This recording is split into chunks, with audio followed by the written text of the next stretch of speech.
The room was dead silent. 11 bishops sat frozen in their chairs, and across the long marble table, Pope Leo XIV opened a red folder, placed it in front of them, and said 5 words that would shake the Catholic Church to its core. You have 72 hours. No one moved, no one breathed, because every man in that room knew this was not a negotiation. It was June 14th, 2026, and what happened inside that meeting room in the Apostolic Palace was never supposed to reach the public, but it did. And when the world found out what Pope Leo XIV told those bishops, and what he threatened to do if they refused, the reaction was immediate. Some called him the bravest pope in modern history. Others said he had gone too far. But one thing was clear. This pope was not bluffing, and the men who defied him were about to learn that the hard way. But what exactly did those bishops do? What pushed Leo to the edge? And what was the punishment he had waiting for them? To understand what happened in that room on June 14th, you have to go back exactly 9 days. It started with a letter, not just any letter. A formal directive sent from the Vatican's dicastery for bishops to every episcopal conference in the world. The document was 11 pages long. It carried the personal signature of Pope Leo XIV, and its contents were explosive. The directive was clear.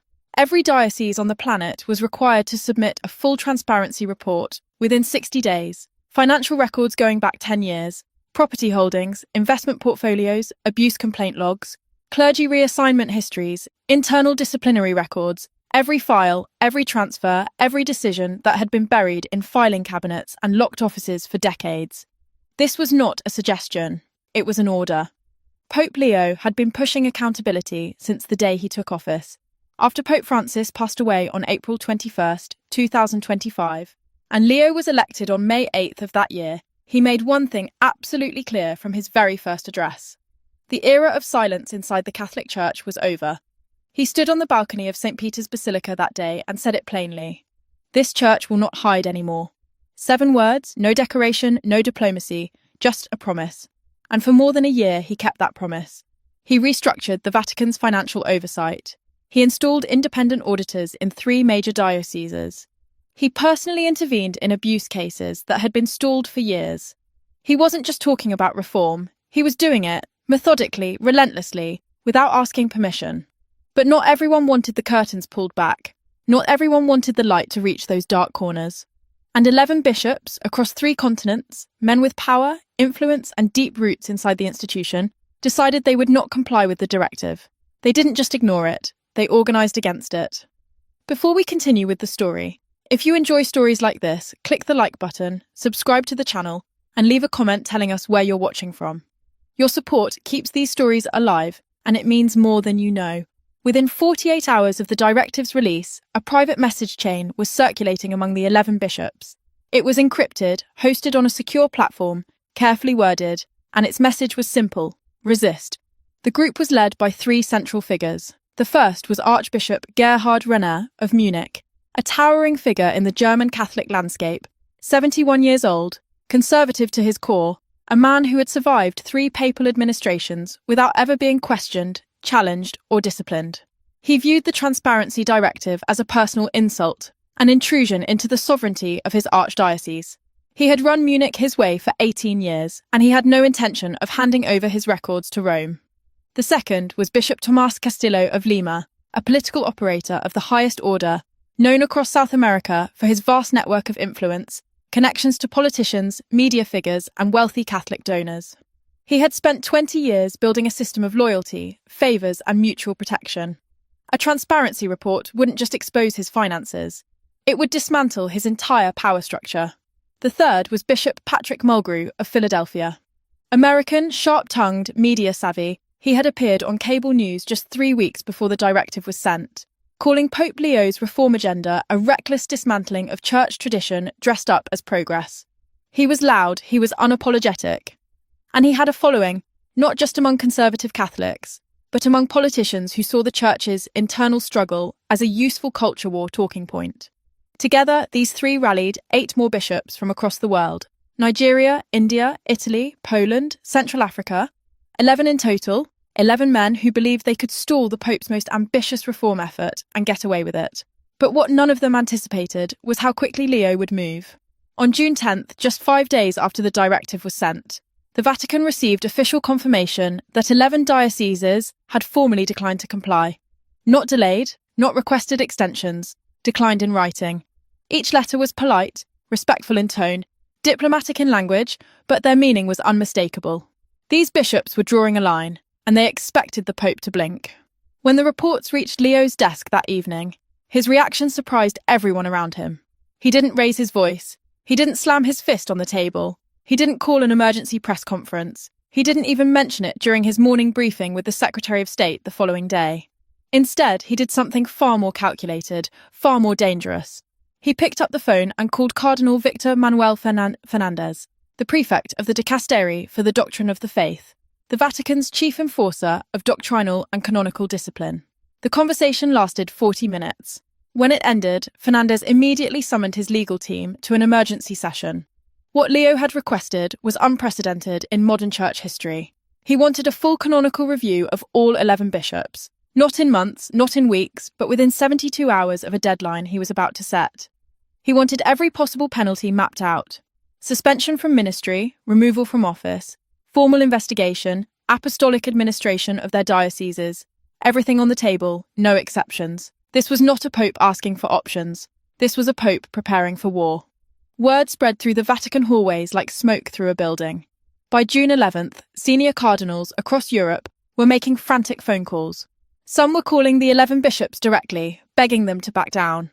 One cardinal, a close friend of Archbishop Renier, reportedly told him in a phone call that lasted over an hour, "You don't understand what he's preparing, Gerhard. This is not a bluff. He has the legal framework, he has the support, and he has the will. You need to step back." But Renier didn't flinch. His response was immediate and defiant.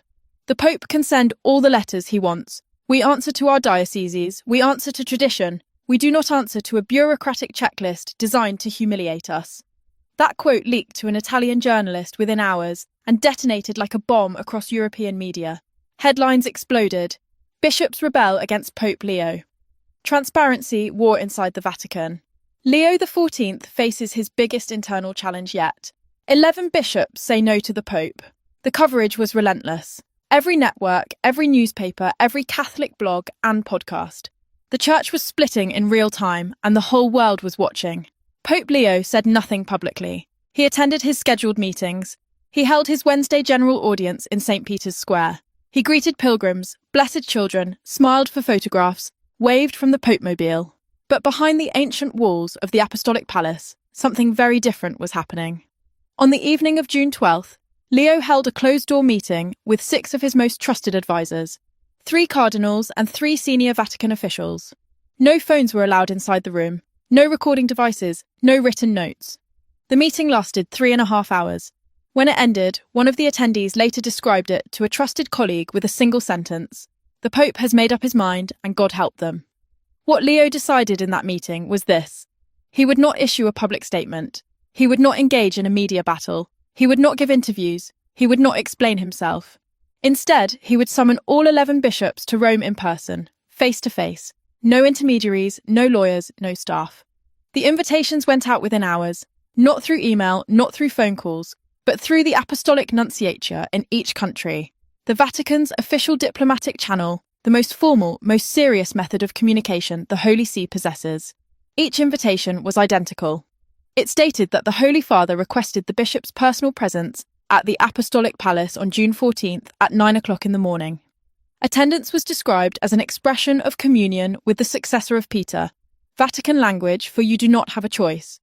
The subject line listed a single phrase: compliance review. Now here is where things got truly intense.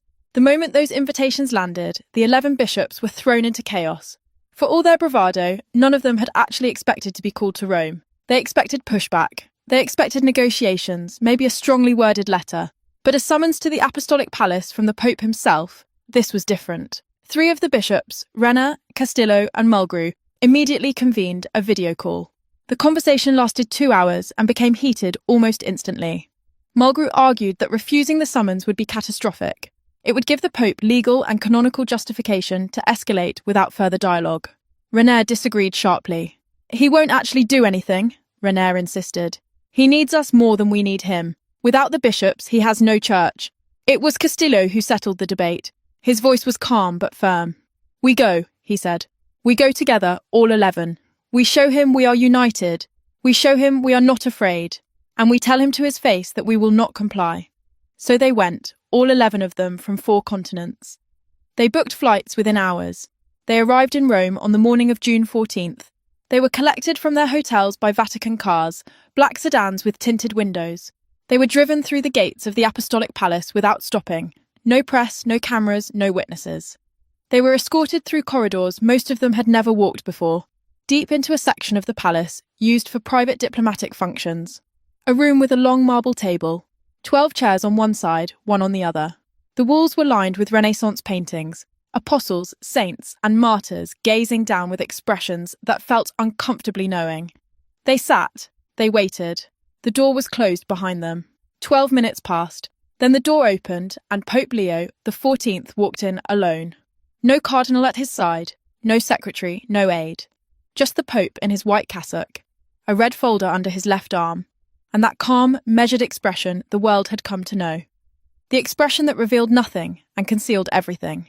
He sat down, placed the folder on the table, folded his hands and looked at each of them one by one, moving slowly from face to face. No one spoke. What happened next lasted approximately 90 minutes, and according to 3 separate sources who were present in that room, sources who later shared details with trusted journalists under strict conditions of anonymity, it was the most intense confrontation inside the Vatican in living memory. The Pope began by thanking them for coming. His tone was warm, almost paternal. He acknowledged their years of service. He noted by name specific achievements each bishop had made in their diocese. Schools built, communities served, crises managed. It was personal, detailed, the kind of recognition that showed he had studied each of them carefully. Several of the bishops later admitted they were completely disarmed. They had come expecting confrontation. What they got first was affirmation. But then Leo's tone shifted, not dramatically, not with anger, just a change in pressure, like the air before a storm drops by a single degree. "I did not call you here to celebrate your work," he said. "I called you here because each of you chose to defy a direct instruction from the Holy See, and I want to understand, face to face, man to man, why." The room went cold. Archbishop René was the first to speak. He had prepared his argument carefully. He argued that the Transparency Directive was too broad, too invasive, and fundamentally incompatible with the internal governance of individual dioceses. He cited canon law. He referenced historical precedent. He warned that opening financial and disciplinary records to outside review would expose the Church to lawsuits, media manipulation, and political exploitation. It was a polished performance, every sentence rehearsed, every objection anticipated. Leo listened without interrupting. When René finished, the Pope nodded once, slowly, giving nothing away. Then Bishop Mulgrew spoke.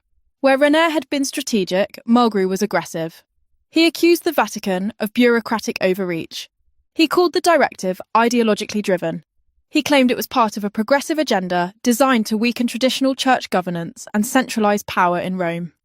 "The faithful don't want transparency reports," Mulgrew declared, his voice rising. "They want faith, they want tradition, they want stability, they want a church that doesn't change every time the wind blows." Several bishops nodded. One murmured in agreement. Leo remained perfectly still, his hands folded on the table, his expression unchanged. Then Castillo spoke. His argument was different from the others, more personal, more emotional. He warned the Pope that forcing compliance would fracture the Church in Latin America, that bishops would be seen as puppets of Rome, that local communities he had served for decades, would lose faith not in their bishops but in the papacy itself. "You are asking us to betray our people's trust," Castillo said quietly, "and that is something I cannot do." When all 3 had finished, the room fell silent. Every eye turned to the man sitting alone on the other side of the table. Pope Leo XIV took a single breath. Then he spoke slowly, deliberately, each word landing like a hammer on stone. "You say this directive threatens the Church," he began. "So let me tell you what actually threatens the Church. Silence threatens the Church. Hiding records threatens the Church. Moving priests from parish to parish without consequence, without accountability, without a single note in any file. That threatens the Church. Not transparency.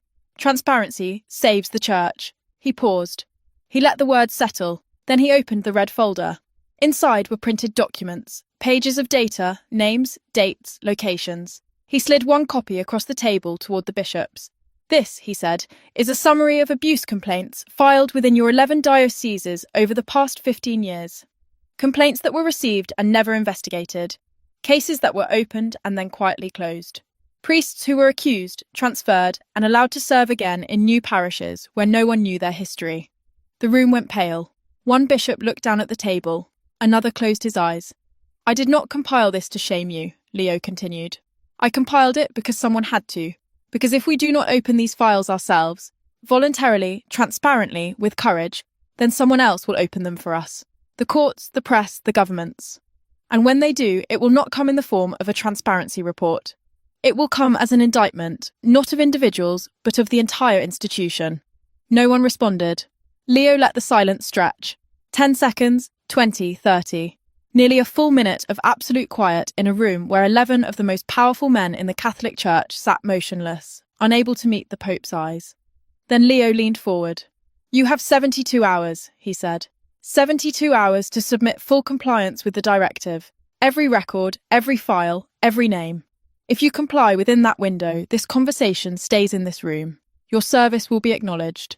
Your cooperation will be recognised, and we will move forward together." He paused one final time.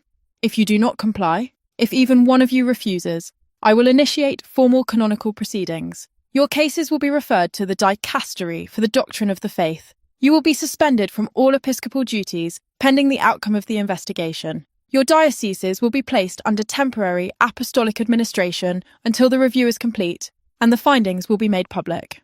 The threat was staggering. Suspension, investigation, removal, public exposure.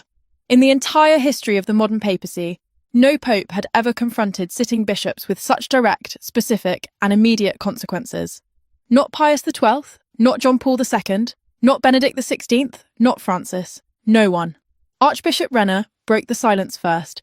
His voice was tight, controlled, but underneath there was something he couldn't fully conceal, a tremor of genuine fear. "Your Holiness," he said, "you would fracture the Church over a filing deadline." Leo's response came instantly, without hesitation, without raising his voice. "No, Archbishop, you would fracture the Church by protecting silence over truth. I am simply ending the silence." The meeting ended moments later. The Pope stood, picked up his folder, and walked out the same door he had entered, alone, unhurried, without looking back. The bishops were escorted out through a private corridor. No press, no cameras, no statements. Several of them were visibly shaken. One reportedly sat in the Vatican car for several minutes before speaking. What happened over the next 48 hours was nothing short of a political earthquake inside the Catholic Church. By the evening of June the 14th, just hours after the meeting, the first cracks appeared. 2 bishops from the group, one from Nigeria, one from India, contacted the Vatican independently and submitted their compliance reports. Full transparency, complete files, no conditions attached, no statements issued. They simply complied. The dominoes had begun to fall. The next morning, June 15th, 3 more bishops broke ranks. 2 from Italy and 1 from Poland submitted their records electronically before noon. One of them reportedly told a Vatican official during the transmission, "I have a diocese to protect and a conscience to answer to. I cannot afford a war with this Pope." 5 down, 6 remaining, and the 6 still holding out were led by the original 3, Renner, Castillo, and Mulgrew. They held an emergency video call on the night of June 15th. The conversation was tense, chaotic, and deeply divided. Renner wanted to hold the line at all costs. Mulgrew supported him, but was noticeably less certain than before. And Castillo, the man who had argued so passionately in the meeting room, was wavering. He had received calls that afternoon from 3 influential South American cardinals. Each had delivered the same message: step back. "The tide has turned, Thomas," one told him. "The Pope is not retreating. He will follow through. Do not be the last man standing when the hammer falls." Castillo didn't sleep that night. He sat in his hotel room in Rome, staring out the window at the dome of St. Peter's glowing against the dark sky. He replayed the Pope's words. He replayed the look in Leo's eyes when he slid that red folder across the table. And for the first time since this crisis began, Thomas Castillo wondered if he had made a terrible mistake. By June 16th, the second day of the deadline, the pressure had become unbearable. The story had leaked completely. Every major news outlet on Earth was covering the standoff. Journalists had established a permanent presence outside the Vatican walls. Commentators and analysts filled hours of airtime, debating whether Pope Leo had overplayed his hand, or whether this was the most courageous act of papal leadership in modern history. Inside the Vatican, Leo remained calm, almost eerily calm. He received updates every 90 minutes from the Secretary of State. He reviewed the canonical proceedings with Cardinal Fernandez twice that day. Every document was prepared, every order was drafted, every contingency was accounted for. The machinery of accountability was loaded and ready. All that remained was the deadline. On the afternoon of June 16th, something extraordinary happened. Pope Leo had travelled briefly to Castel Gandolfo, the papal retreat outside Rome. As he stepped outside the residence for a short walk, a small group of journalists who had been waiting at the perimeter shouted questions. One of them asked about the standoff. Leo stopped walking, turned toward the press and delivered a statement that landed like thunder across the entire Catholic world. Division among Christians is always painful, he said. But when men refuse to accept accountability, when they choose institutional comfort over truth, the Church must move forward with or without them. That is not cruelty, that is leadership. It was not a press conference, it was not planned. It was 7 sentences spoken on a gravel path outside a papal villa, and it changed everything. That night, 2 more bishops submitted their compliance. One from the remaining Italian holdout, one from Poland. They did it quietly, without public statements, without explanations or justifications. 3 remained, René, Castillo, Mulgrew. And the clock was running out. The morning of June the 17th arrived, the final day, the last hours of the 72-hour deadline. At 7:15 in the morning, the Central African bishop, the quietest member of the group, a man who had barely spoken throughout the entire crisis, sent his complete files directly to the dicastery for bishops. He included a handwritten note on Vatican stationery. I submit in obedience to the Holy Father and in service to the truth. May God guide us all through what lies ahead. 2 remained. At 9:45, Castillo broke. He called the Apostolic Nuncio in Lima and dictated his compliance statement over the phone. His voice was steady but strained. He submitted his diocesan files electronically within the hour.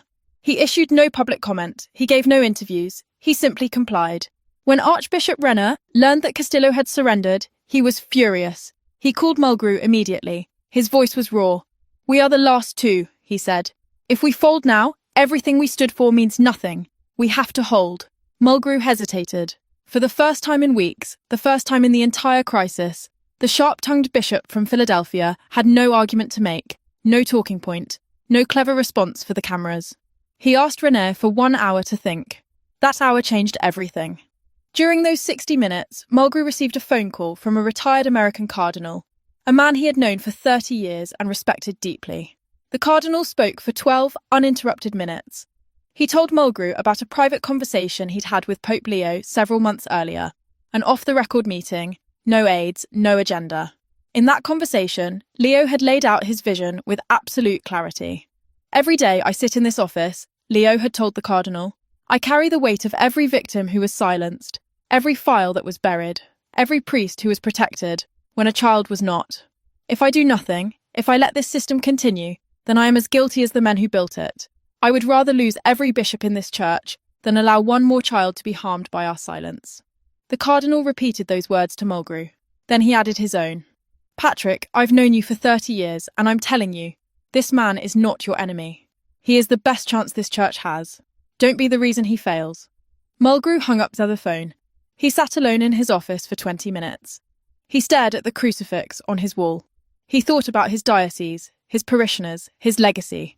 Then he picked up the phone, called the Vatican switchboard, asked to be connected to the dicastery for bishops, and submitted his full compliance. René was the last man standing. At 2 o'clock in the afternoon on June 17th, with just hours left before the deadline expired, the Vatican had received compliance from 10 of the 11 bishops.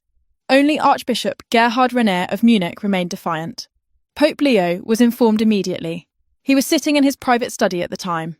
He asked one question. Has he been given every opportunity to comply? The answer was yes. Multiple calls, multiple messages, multiple channels. Every door had been opened.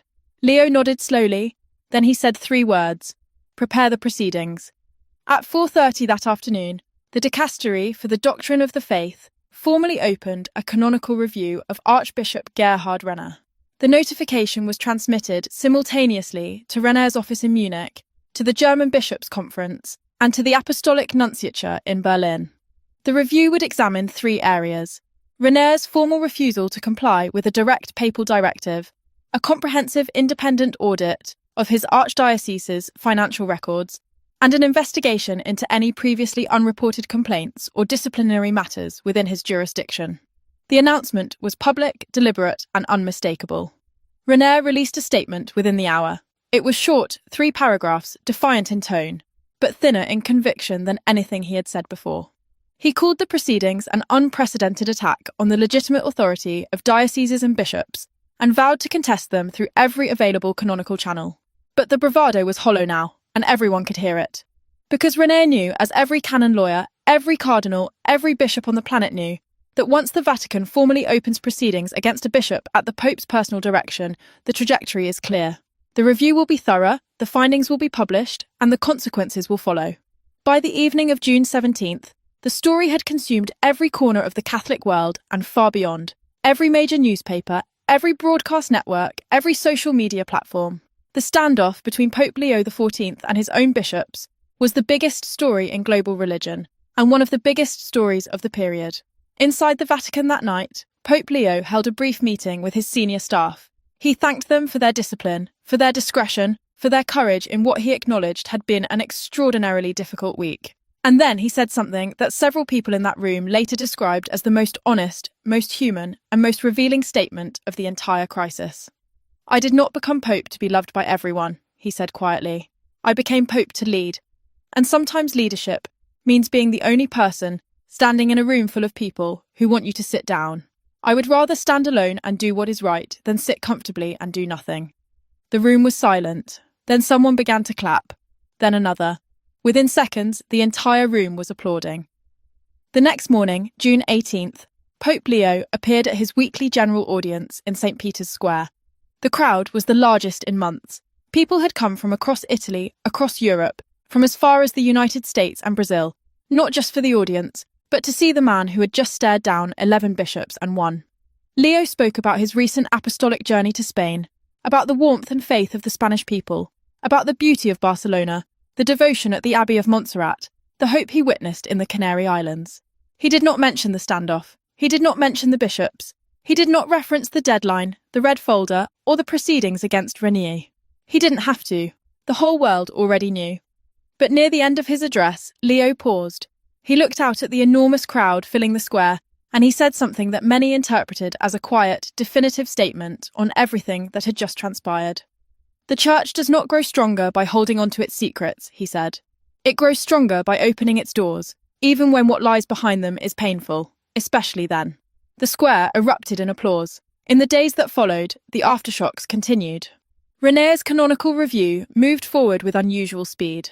Several of the bishops who had complied began voluntarily publishing their transparency reports, not because they were required to make them public, but because they wanted to be seen on the right side of a historic moment. Catholic communities around the world debated the Pope's actions. Some criticised his methods as heavy-handed. Others praised his moral clarity. But even his harshest critics acknowledged one undeniable truth. Pope Leo XIV had done what no modern pope had dared to do. He drew a line, he set a deadline, he named the consequences, and he followed through. The era of comfortable silence inside the Catholic Church is over. The era of accountability has begun. And for every bishop, every cardinal, every institutional leader who believed they could outlast the reforms, who believed the Pope would eventually back down, Leo XIV just proved them wrong. He didn't shout. He didn't threaten through the press. He didn't play to the cameras or issue dramatic declarations. He simply opened a red folder, looked 11 men in the eyes, and gave them 72 hours to decide what kind of leaders they truly were. For 10 of them, that was enough. If this story moved you, if you believe accountability matters, then subscribe to this channel right now. Hit the notification bell and share this video with someone who needs to hear it. Every click, every comment, every share helps us bring you stories the world needs to see.